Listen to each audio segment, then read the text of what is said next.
Dear students, welcome to my YouTube channel.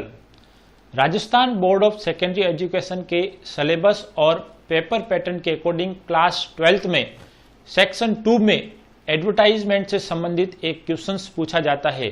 Dear students, advertisement यानी विज्ञापन, इसके अंतर्गत हम विज्ञापन कौन यूज करता है और विज्ञापन क्यों यूज किया जाता है, कैसे क्वेश्चंस पूछे जाते हैं, इससे संबंधित आज हम इस वीडियो में इसका अध्ययन करेंगे।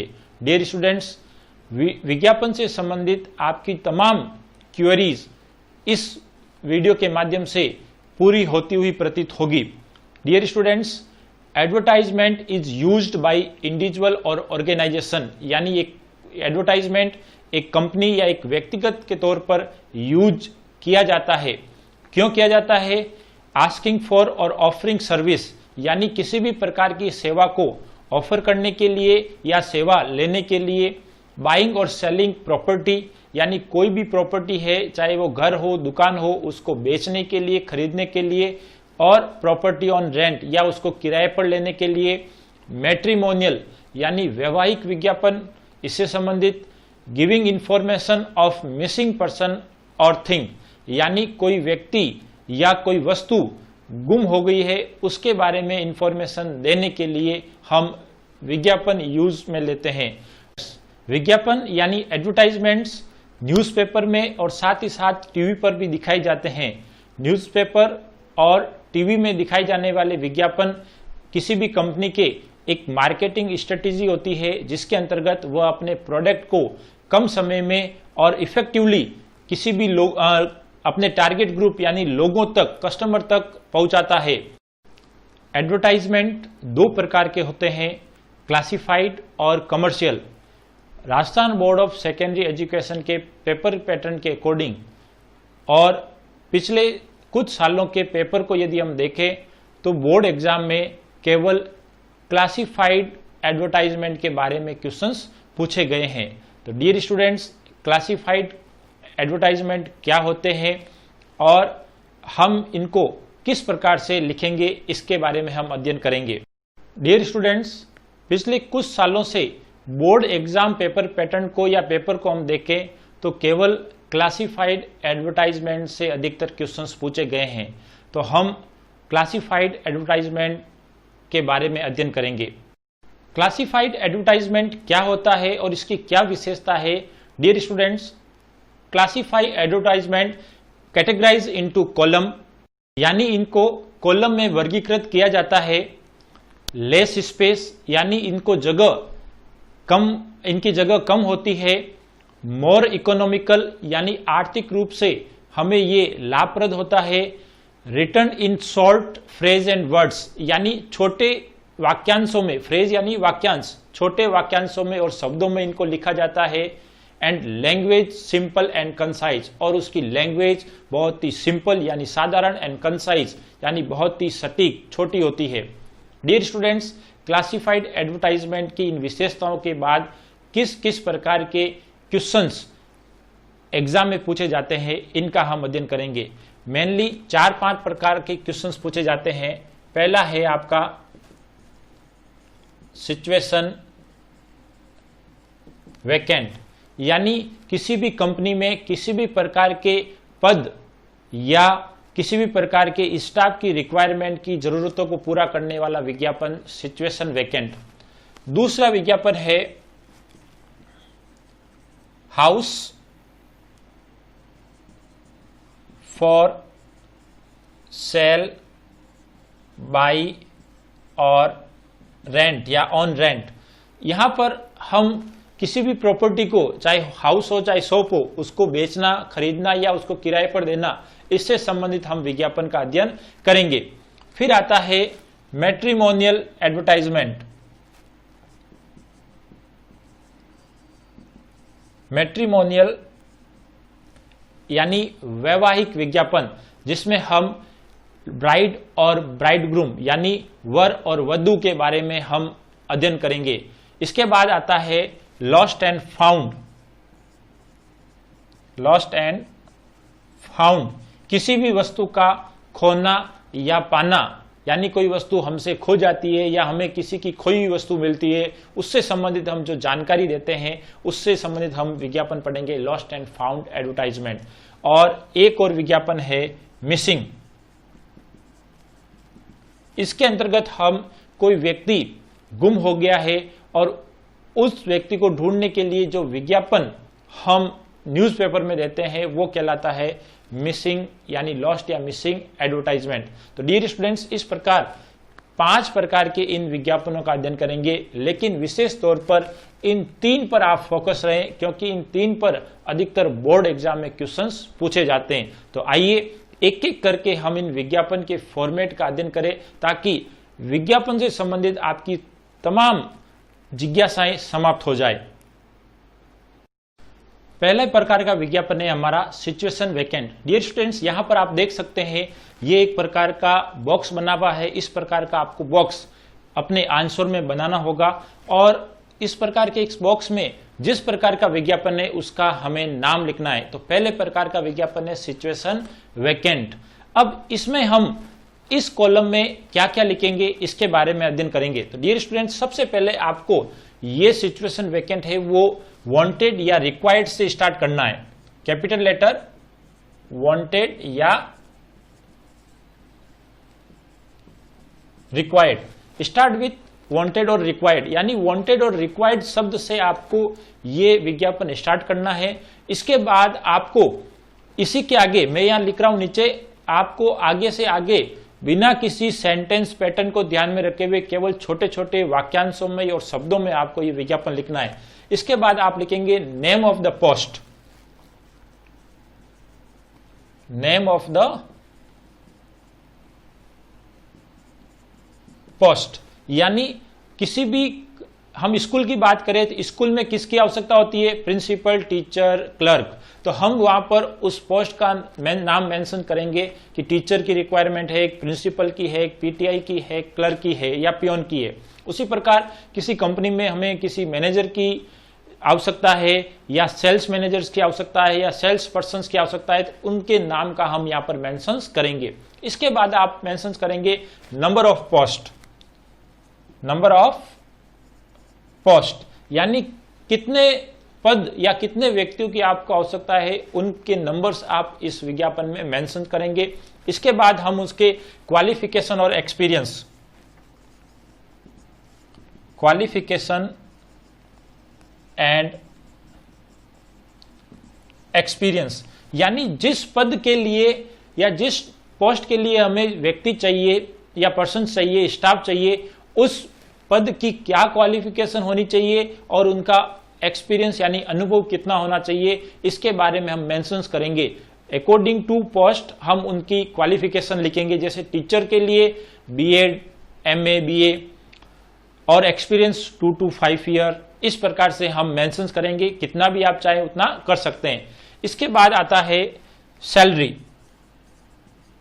यानी आप अपनी तरफ से कितनी सैलरी या वेतन उसको ऑफर करेंगे, उसका भी आप मेंशन कर सकते हैं। फिर इसके बाद आता है mode of apply. Mode of apply यानी आप अप्लाई कैसे करेंगे, बाय पोस्ट करेंगे या ईमेल द्वारा करेंगे। तो यहां पर आपको वो मेंशन करना है कि आपको कैसे अप्लाई करना है, या वॉक इन इंटरव्यू यानी जाकर इंटरव्यू देना है। इस प्रकार से आप उनका मेंशन करेंगे। फिर आता है कम्युनिकेशन डिटेल। कम्युनिकेशन डिटेल, इस कम्युनिकेशन डिटेल में एड्रेस, ईमेल और मोबाइल नंबर दिया जाता है। एड्रेस, ईमेल और मोबाइल नंबर। तो डियर स्टूडेंट्स, इस प्रकार यदि इन चीजों को आप पूरा करते हैं तो आपका एक बेहतरीन एडवर्टाइजमेंट तैयार हो सकता है। तो डियर स्टूडेंट्स, ध्यान रखें सिचुएशन वैकेंट में आप क्या क्या लिखेंगे। Start with wanted, require, name of the post, number of the post, फिर उसकी qualification and experience, then salary which you offer, और उसके बाद mode of apply and then communication detail यानी वो कैसे संपर्क करेगा, यानी अपना एड्रेस दे सकते हैं, ईमेल और मोबाइल नंबर। दूसरे प्रकार का एडवर्टाइजमेंट है हाउस फॉर सेल, परचेज और रेंट, डियर स्टूडेंट्स, यहां पर आप according two questions house for cell, यदि परचेज के ऊपर है तो हाउस फॉर परचेज, और यदि रेंट पर देना या लेना है तो हाउस फॉर रेंट का ही मेंशन करेंगे। यानी यहां पर 3 चीजें लिखी हुई है, लेकिन क्वेश्चंस के अकॉर्डिंग आपको केवल इन 3 में से केवल एक नाम का मेंशन करना है। बेचना है तो सेल, खरीदना है तो परचेज, और किराए पर देना है तो रेंट। अब इसको कैसे स्टार्ट करेंगे? तो स्टार्ट विथ अवेलेबल और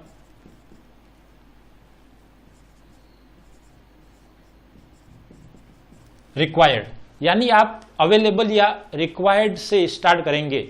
अब अवेलेबल कब यूज लेना है और रिक्वायर्ड कब यूज लेना है, इसको आप अच्छी तरीके से समझ ले। अवेलेबल यानी उपलब्ध, यानी आपके पास मकान है या कोई दुकान है तो आप या तो उसको किराए पर देंगे या उसको बेचेंगे। और रिक्वायर यानी आवश्यकता, यानी आपके पास ये चीज यानी मकान और दुकान नहीं है तो या तो आप उसको खरीदेंगे या किराए पर लेंगे तो आप रिक्वायर्ड। ध्यान रखें, जब बेचना हो या किराए पर देना हो तो अवेलेबल यूज करेंगे, और यदि खरीदना है या किराए पर लेना है तो आप यूज करेंगे रिक्वायर्ड या वांटेड। उसके बाद यहां पर हम अगली चीज क्या मेंशन करेंगे? Type of accommodation. Type of accommodation,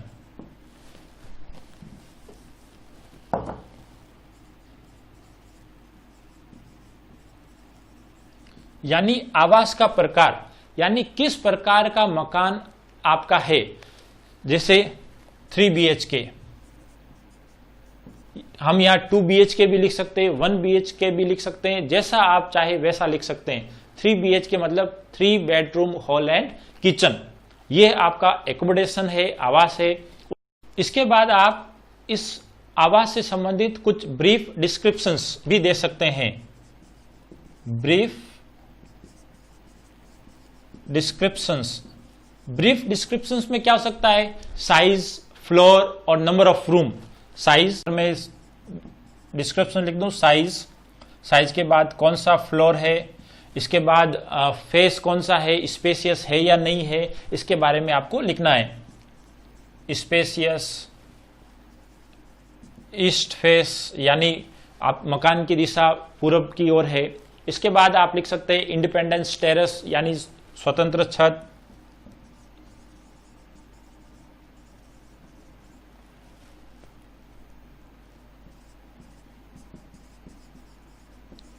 यानी खुली छत। इसके बाद बालकोनी, ये कुछ विवरण आप लिख सकते हैं। इसके बाद आप अदर डिस्क्रिप्शंस में लिखना चाहे तो luxurious, club house, gymnasium, safety and security, 24 hour water and electricity, जैसा चाहे आप वैसा लिख सकते हैं। इसके बाद आता है लोकेशन, यानी इस फ्लैट या हाउस की स्थिति कहां है। तो लोकेशन आपको उसके एरिया का नाम देना होता है कि ये कौन से एरिया में है। चाहे आप इसके लिए शास्त्री नगर, नेहरू नगर, रामनगर, जैसा चाहे वैसा आप यहां पर नाम मेंशन कर सकते हैं। इसके अलावा आप ये भी लिख सकते हैं नियर या kilometres near to bus station या रेलवे स्टेशन, जैसा चाहे आप वैसे लिख सकते हैं, या अप्रोचेबल फ्रॉम रेलवे स्टेशन या बस स्टेशन या एयरपोर्ट। इसके बाद आप यहां देंगे expected,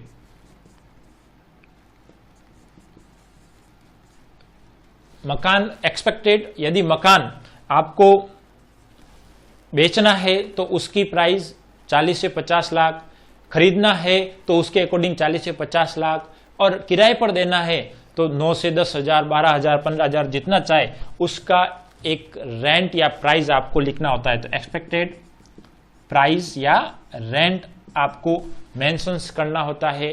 then last communication detail,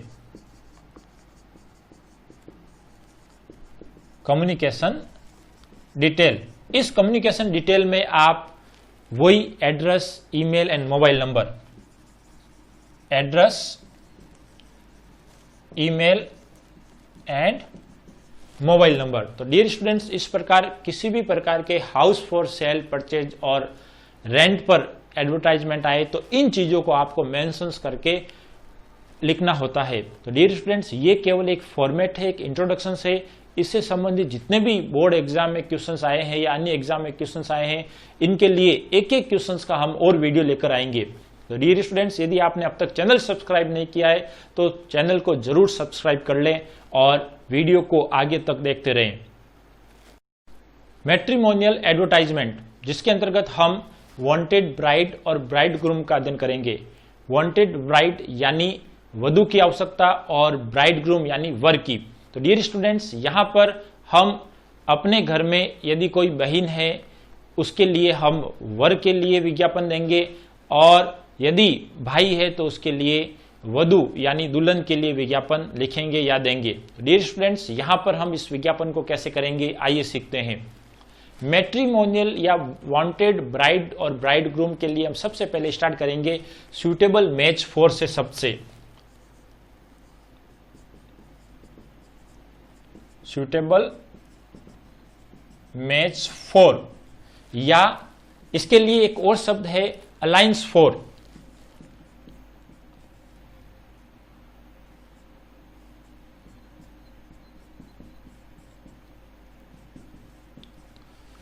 suitable match for या अलायंस, ALLIANCE, अलायंस फॉर, इससे हम शुरुआत करेंगे, या तो सूटेबल मैच फॉर से या अलायंस फॉर। इसके बाद हम देंगे डिटेल ऑफ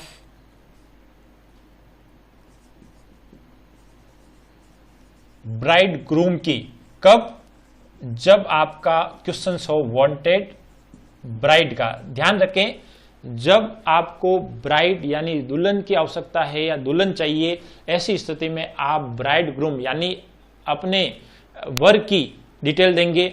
और यदि आपको आवश्यकता है वांटेड ब्राइड ग्रूम की, तो आप डिटेल देंगे ब्राइड की। तो डियर स्टूडेंट्स, यहां पर विशेष तौर पर ध्यान रखें, जो चीज हमारे पास है उनकी विशेषता देनी है और क्या चाहिए उसका नाम हमें मेंशंस करना है। यानी यदि हमारी बहन है तो हमें क्या चाहिए, वर चाहिए। तो ऐसी स्थिति में हम अपनी बहन की यानी ब्राइड की डिटेल देंगे। और हमें क्या चाहिए, भाई है और हमें क्या चाहिए, उसके लिए दुल्हन चाहिए, तो हम अपने भाई की यहाँ पर डिटेल देंगे। उसके बदले में ऊपर हम उस क्या चाहिए, ब्राइड चाहिए, तो उसके हम डिटेल देंगे। तो डियर स्टूडेंट्स, आगे हम बढ़ते हैं कि क्या हमें लिखना है। डिटेल ऑफ ब्राइड ग्रूम कब लिखनी है, जब वांटेड ब्राइड हो, और डिटेल ऑफ ब्राइड कब लिखनी है, जब वांटेड ब्राइड ग्रूम हो। इसके बाद उनकी क्या मेंशन करेंगे, उनकी एज, फिर उनकी height, age 25 year, 24 year, height 5 foot 6 inch, यानी मान लो 5 फुट 6 इंच है तो इस प्रकार से आपको मेंशन करना है 5 फुट 6 इंच। उसके बाद उनका कलर, यानी कलर कैसा है, काला है या गोरा है, तो आप व्हाइट एंड ब्लैक का यूज नहीं करेंगे, आप यूज करेंगे फेयर, डार्क और कॉम्प्लेक्शन। यानी कलर साफ है तो हम यूज करेंगे फेयर का, गेहुआ कलर है यानी सांवला कलर है तो हम यूज करेंगे कॉम्प्लेक्शंस का, और डार्क है काला कलर है तो हम यूज करेंगे डार्क का। तो ध्यान रखें, यूज क्या करना है आपको, फेयर, कॉम्प्लेक्शन और डार्क। आप ब्लैक और व्हाइट शब्द यूज नहीं लेंगे इसमें। इसके बाद यहां पर आप उनका रिलीजन यानी कोई धर्म है तो उसको मेंशंस कर सकते हैं, कास्ट यानी जाति का नाम मेंशंस कर सकते हैं, उनकी एजुकेशन यानी उनकी शिक्षा कहाँ तक हुई है ये मेंशंस कर सकते हैं। यदि कोई वो सर्विस में है तो आप उनके सर्विस का मेंशंस कर सकते हैं। इसके बाद उनकी फैमिली बैकग्राउंड, फैमिली बैकग्राउंड यानी पारिवारिक पृष्ठभूमि कैसी है, वेल सेटल्ड, गुड, और उसके बारे में आप और लिख सकते हैं कि फादर क्या करते हैं, व्हाट इज हर और हिज फादर और मदर। यानी फैमिली बैकग्राउंड में आपको लिखना है वेल सेटल्ड यानी सुव्यवस्थित, इसके बाद आप लिख सकते हैं गुड फैमिली, और इसके बाद आप उनके पेरेंट्स के ऊपर भी फादर क्या है और मदर क्या है या अन्य कोई और विशेषता है फैमिली के बारे में, तो वो उनका मेंशंस कर सकते हैं। और इसके बाद लास्ट में वही सभी विज्ञापन में जैसे आता है कम्युनिकेशन डिटेल, जिसमें आप उनका एड्रेस, ईमेल और मोबाइल नंबर मेंशंस करना होता है। तो डियर स्टूडेंट्स, इस प्रकार आप ध्यान रखें, जब भी मैट्रिमोनियल से संबंधित विज्ञापन आए तो ध्यान रखें कि क्या है, वांटेड ब्राइड है तो आपको ब्राइड ग्रूम की विशेषताओं का वर्णन करना है, और यदि वांटेड ब्राइड ग्रूम है तो हमें ब्राइड की विशेषता का वर्णन करना होता है। यहां पर ये क्लियर आप कर लें तो आपका निश्चित तौर पर मैट्रिमोनियल एडवर्टाइजमेंट सही हो जाएगा। लॉस्ट एंड फाउंड एडवर्टाइजमेंट में हम यहाँ पर लॉस्ट या फाउंड मेंशंस करेंगे, यानी कोई वस्तु हमने खोई है तो हम उसके लिए यूज करेंगे लॉस्ट, और यदि हमें कोई वस्तु मिली है तो हम उसके लिए लिखेंगे फाउंड। और उसके बाद आपको स्टार्ट करना है लॉस्ट और फाउंड से ही, लॉस्ट या फाउंड इससे स्टार्ट करनी है। इसके बाद क्या आपने पाया या खोया है उसको स्पेसिफाई करना है, यानी उस स्पेसिफाई आइटम, यानी जो भी वस्तु आपको मिली है उसका नाम आपको मेंशंस करना है। मोबाइल मिला है या मोबाइल खोया है तो लॉस्ट मोबाइल या फाउंड मोबाइल। उसके बाद उससे संबंधित डिटेल, यानी आपको उस आइटम की डिटेल लिखनी है, तो डिटेल्स ऑफ आइटम, यानी आइटम की पूरी डिटेल।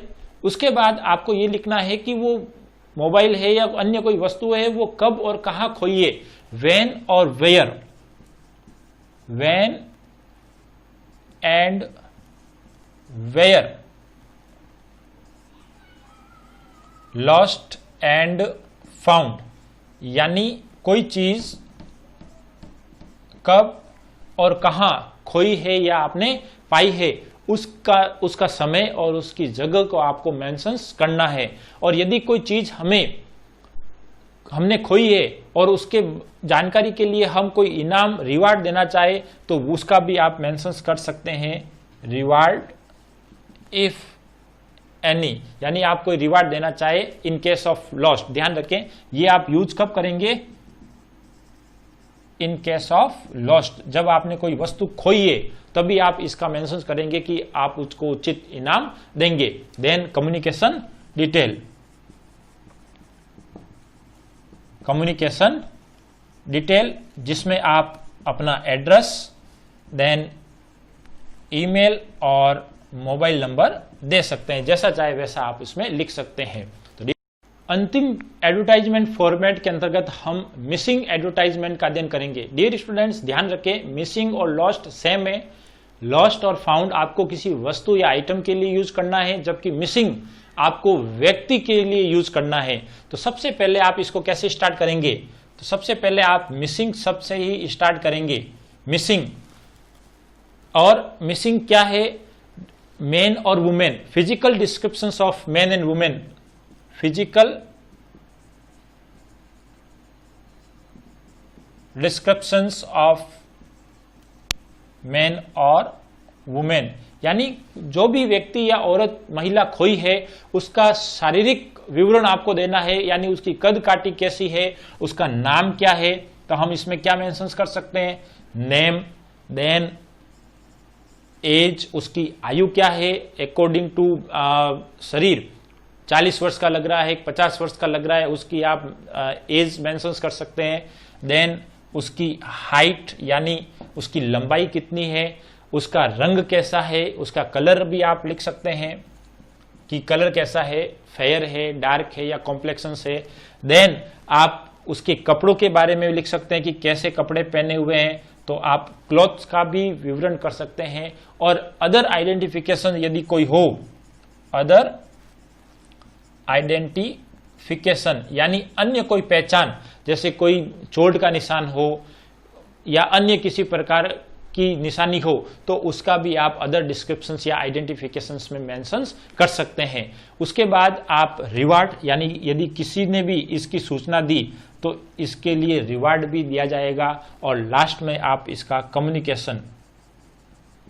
कम्युनिकेशन डिटेल लिख सकते हैं, जिसमें आप उसका एड्रेस, देन ईमेल और मोबाइल नंबर लिखेंगे। तो डियर स्टूडेंट्स, इस प्रकार हमने 5 प्रकार के एडवर्टाइजमेंट का अध्ययन या उसके फॉर्मेट का अध्ययन किया है। पहला है सिचुएशन वैकेंट, दूसरा है हाउस फॉर रेंट, परचेज और सेल, तीसरा है मैट्रिमोनियल, चौथा है लॉस्ट एंड फाउंड और पांचवा है मिसिंग।